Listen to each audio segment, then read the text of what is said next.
Boa noite a todos e todas. Simbolicamente, quis o destino que essa cadeira ficasse vazia.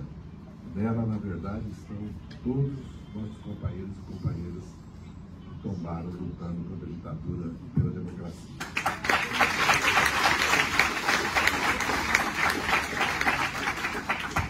A imprensa me perguntou sobre o ato. A imprensa me perguntou sobre o ato de ontem, os atos de ontem. E hoje nós estamos realizando esse ato. Está se reproduzindo em todo o Brasil, aqui pelo Prerrogativas, porque a Associação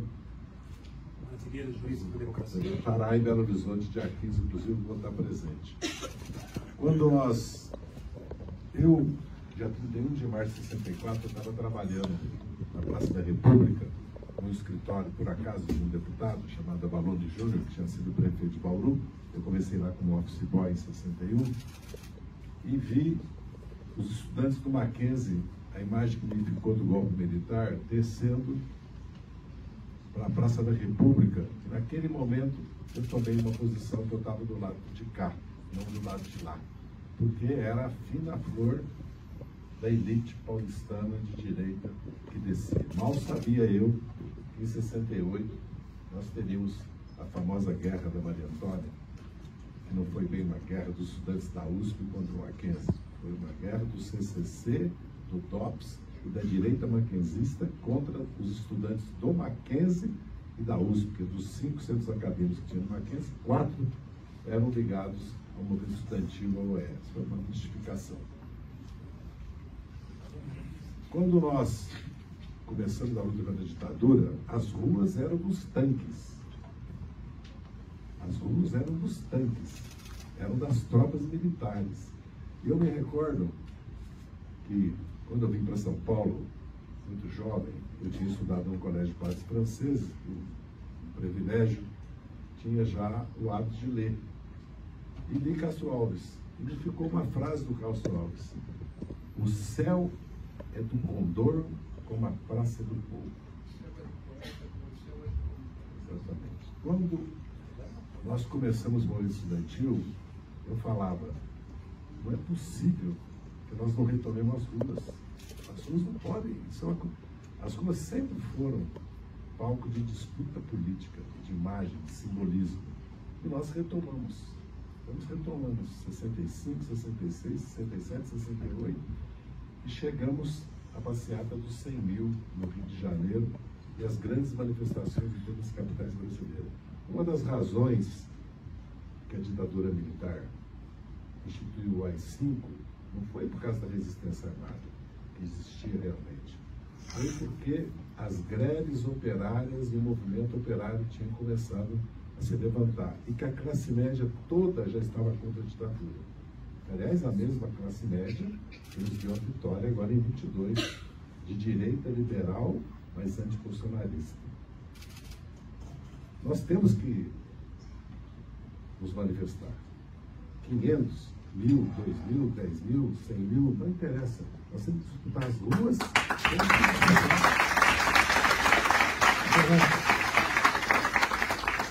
Por isso que eu saúdo a liderança do Boulos, que convocou aquele ato, a presença da militância, a presença dos deputados que foram, inclusive o deputado Lindbergh do PT, o deputado Zarati, e essa atividade hoje.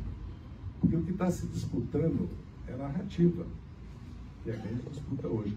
O movimento de anistia no Congresso tem que ser respondido sem anistia. Nós não podemos deixar parte minoritária, é verdade, da mídia, porque a imensa maioria não está a favor da anistia, os editoriais dos grandes jornais, na prática, deixam claro que houve uma tentativa de golpe gravíssima, porque era o assassinato do presidente, do vice-presidente, do ministro Supremo, como bem disse Ivan, como seria nós, depois do presidente e o vice e o ministro Supremo assassinado, que seria de nós. E nós sabemos que é ditadura. Quem viveu sabe que é ditadura. Então, primeiro, quero deixar aqui registrado que nós temos que ir para as ruas, temos que repetir isso e temos que nos contrapor ao movimento de anistia. Está certo fazer isso.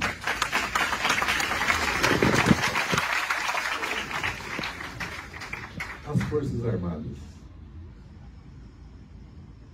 A Dilma sofreu, nosso presidente, sofreu processo de golpe jurídico parlamentar, mas golpe depois aconteceu em Honduras, aconteceu na Bolívia, aconteceu no Paraguai e aqui. Agora, antes eram os golpes militares, agora são os golpes gangues, narcotráfico, insegurança, terror na população e golpe. É o risco que nós corremos. Olha a situação do Rio de Janeiro e olha como o problema de segurança pública está tomando conta do Brasil. Eu perguntei para um ex-senador e ex-ministro da Fazenda do Chile, Carlos Dominami, por que de 2/3 de centro-esquerda passamos a ter 2/3 de centro-direita. Ele me disse, no norte do Chile a imigração de 1.300.000 venezuelanos, no centro a segurança pública e no sul o terrorismo mapuche. 3 palavras de ordem, liquidaram um processo político que tinha começado com uma rebelião popular. O risco que nós corremos no Brasil é esse. O que está acontecendo com a segurança pública em São Paulo? Nós já passamos, vamos lembrar, quando eu era menino, era a polícia capixaba e a polícia mineira. Depois veio o Esquadrão da Morte, contra os bandidos e depois contra nós. Depois veio a Rota na Rua. Depois a Tropa da Elite, fez até 2 filmes. E agora nós temos as operações Escudo. O que aconteceu com a segurança pública? Nós temos crime organizado internacional, empresarial, as milícias ocupam quase a metade dos territórios no Rio. Roraima praticamente foi tomada pelo garimpo ilegal, pelo crime organizado internacional, porque envolve a economia da Venezuela, pelo tráfico de droga, pesca ilegal, armamento. Só agravou a situação do país. A direita, a resposta que ela tem é matar 80, 100, 120 jovens negras, pobres, na periferia. Quando a cúpula da Polícia Civil Militar de São Paulo estava envolvida no assassinato de um delator do PCC. Quando, na verdade, o principal problema que nós temos de segurança pública são as penitenciárias e as polícias. O que aconteceu com as UPPs, o projeto do governo Sérgio Cabral, no Rio de Janeiro? A cúpula da tropa de elite estava envolvida com o narcotráfico. O que são as milícias? São ex-policiais. Então, o problema mais grave do Brasil de segurança pública começa nas polícias, que precisam ser amplamente reformadas. E depois no sistema penitenciário. O sistema penitenciário brasileiro é uma escola do crime organizado e é controlada pelo crime organizado. Essa questão da segurança pública é gravíssima. Nós estamos vivendo uma situação internacional, que todos aqui conhecem, gravíssima, porque não há eleições mais nacionais.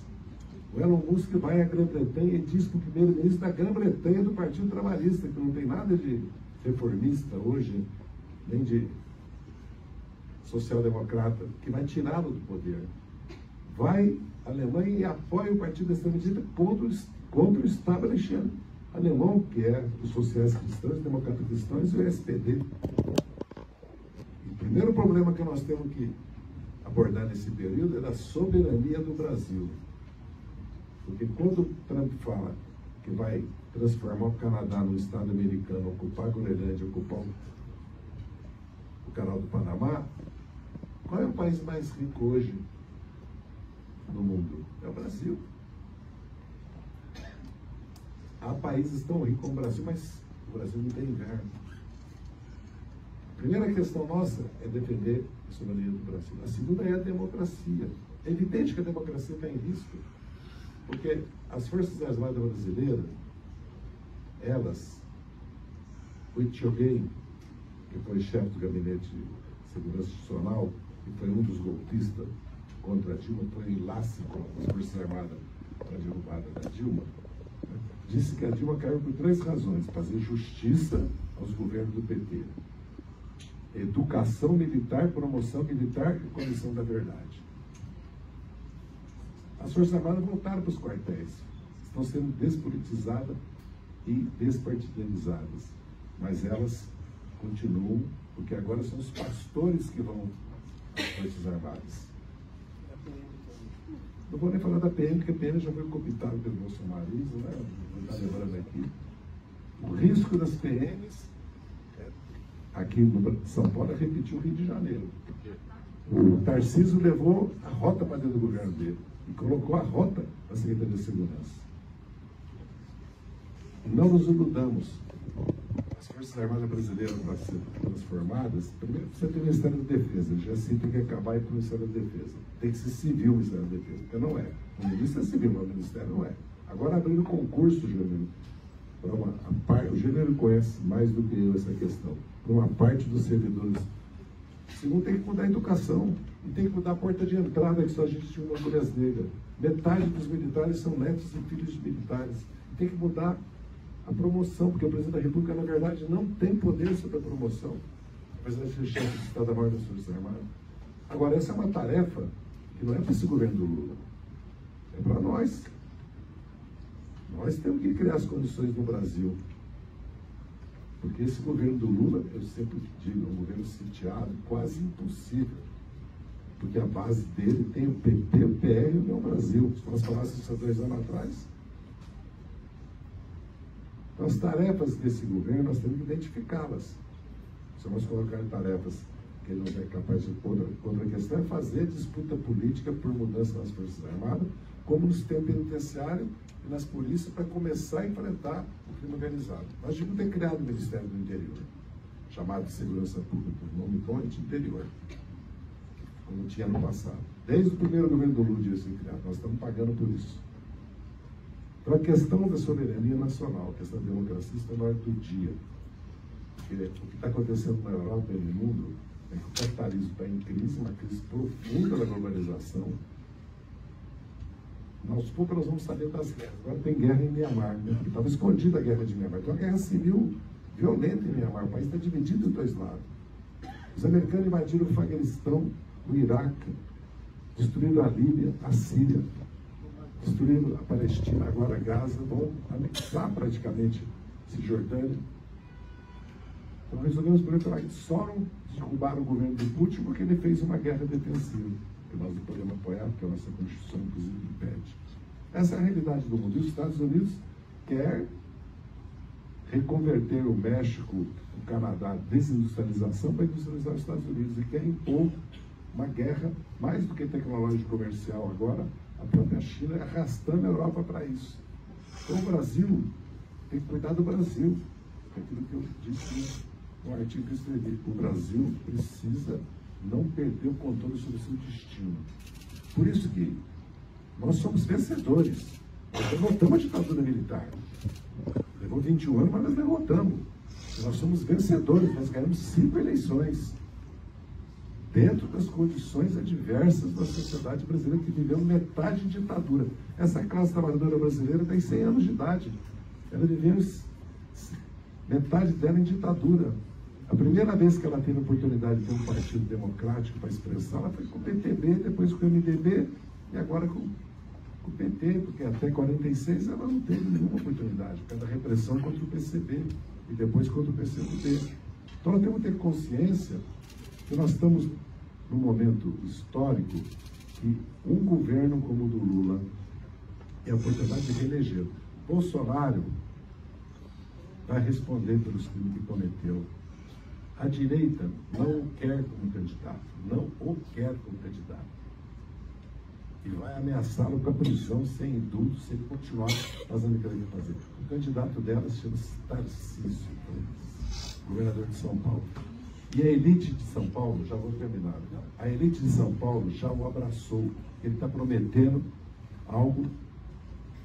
Se nós observarmos, o pacto da Constituição de 88, que é uma grande conquista da classe trabalhadora brasileira, pensar que nós temos um estado de bem-estar social no Brasil, todos os direitos trabalhistas, sociais e políticos foram conquistados naquela Constituição, que poucos países da América Latina têm. Temos uma rede de proteção social, temos liberdade política.